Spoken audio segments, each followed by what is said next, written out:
Yeah, slightly different to last week. We had a few problems, and I mentioned it after the game.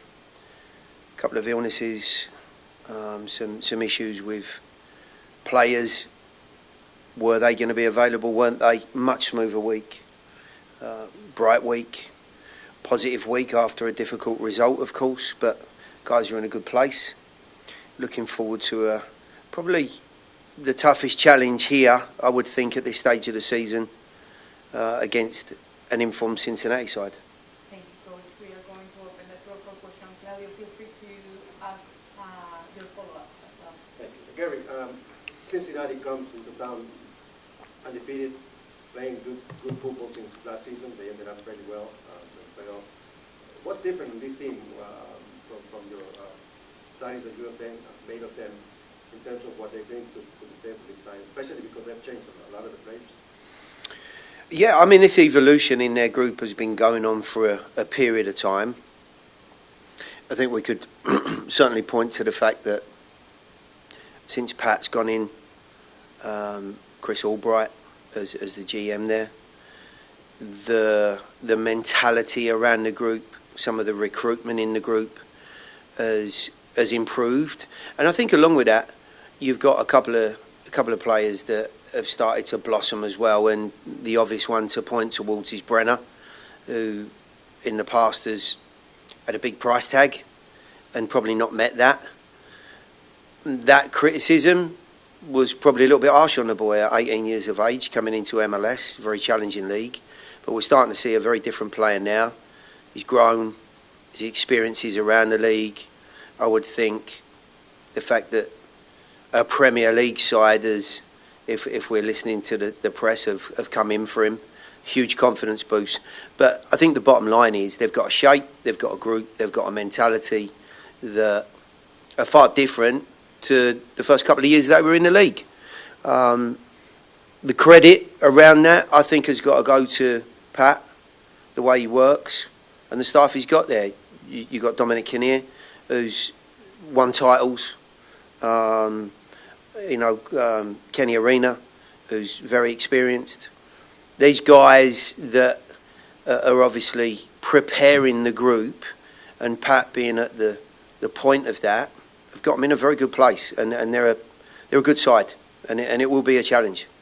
And Gary, tactically, you had to do some stuff on the last game because of not only the injuries, people that you don't have available, but all the players that were playing with issues like Zimmerman, to be the case in point.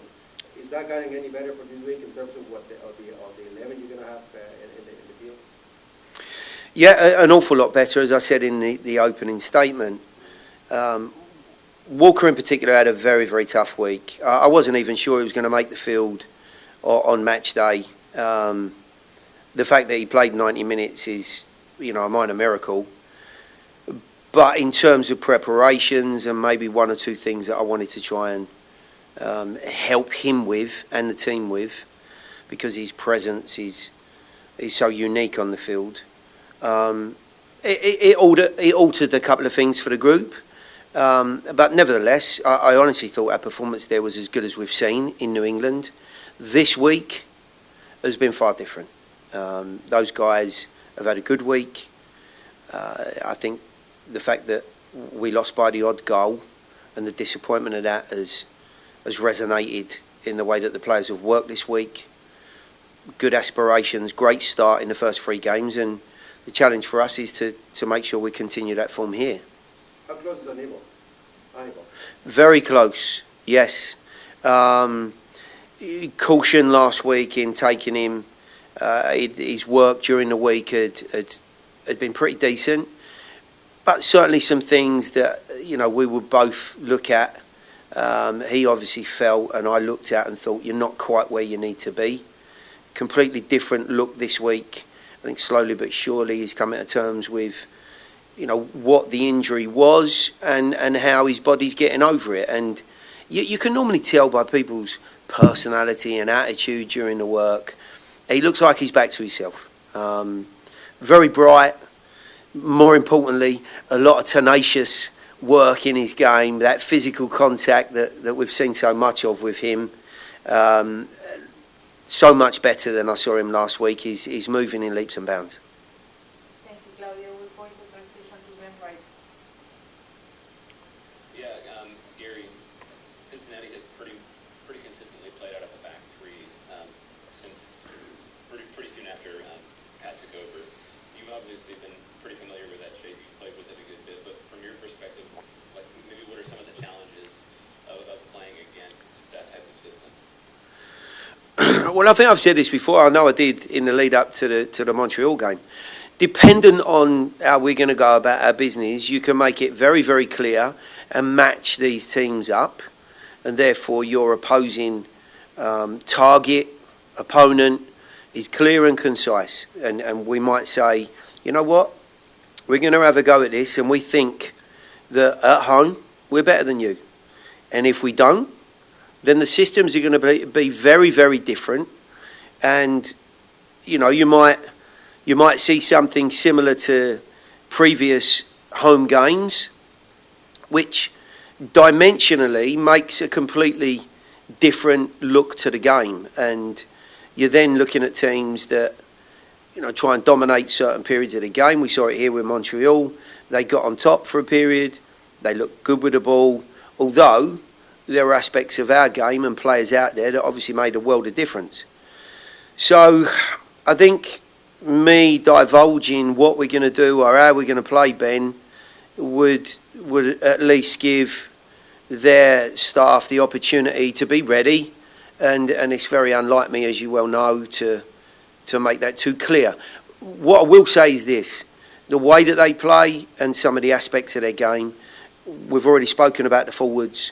You know, whether it's Brenner and Vasquez or Santos, who is very, very effective, but with a Costa underneath that we would expect to play. It is an exciting trio of players and creatively tough to deal with. Throw into the equation with two wing-backs who like to get on the front foot and want to get forward. You know, they stretch the game through the middle and vertically, and also, of course, horizontally and across the field. And if we don't put ourselves in the right shape and the right place, then before you know it, the game's got away from you. And that's the last thing I want to happen here. Ben, do you have any follow-ups? Yeah, I do.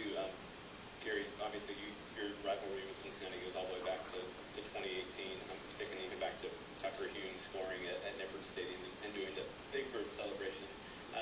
From your perspective, where does this stack up in terms of maybe some of the other rivalries that you've built up in MLS? Well, I do think, and I think I said this earlier part of the week to someone that I did an interview with, there's a real, I think, an energy and an excitement around this fixture. There's never been, I don't think, I mean, maybe somebody will tell you something different, but there's never been that real animosity and anger and edge, you know, nasty edge to this game. It's been more about two rivalry teams, not far apart, coming into the league, you know, just a year apart, and competing almost from a level playing field. And there have been some terrific games. You know, even if we've edged the game, and I remember going to their place, their new stadium, and going 3-1 down in the first period, 3-0 down in about 20 minutes, and winning 6-3. It was a crazy affair. What I will say is the team that we're going to face is a long way from that. They've moved in a very positive direction. They'll be very confident. I think there's a large part of them that would like to put us in our place. I do think that. But I think you get that in any rivalry. And, of course, we want to make sure we stay on top, being 4 hours apart. But, as I say, I've never felt anything more than, you know, an energy and an excitement about this game. And I think that's borne out with the players and the staff. There's a lot of respect for the guys that are in charge and what they've achieved, and some of the relationships I've had along the way with those guys. And of course, for their team. They've got a great balance. They've got some terrific creativity. But they've also got some guys in that group now, you know, the Miazgas and the Hagelins, who are tough guys. You know, they've been around the league. They've got terrific experience, and I think all good teams have got those types in their group. Then is that it for you? One more if possible. Wonderful.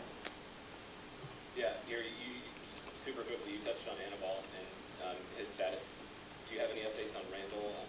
How's his injury progress? He's moving very well, but again, he won't be available this weekend. I think I mentioned last week that as soon as he gets to that point where he's with the group, and he hasn't been this week, we're hoping he will be next week. He's got some reasonable work done out on field, but without that team play and bodies around him. You know, we want to make sure, given that it's the second hamstring injury he's had, that if we need to give him a little bit longer than that as well, we will. But he's moving nicely, and of course, the sooner we can get him back in, the better. There isn't anything better for the group than competition, and he certainly provides that. Thank you, Coach. I appreciate you taking the Thank time. you.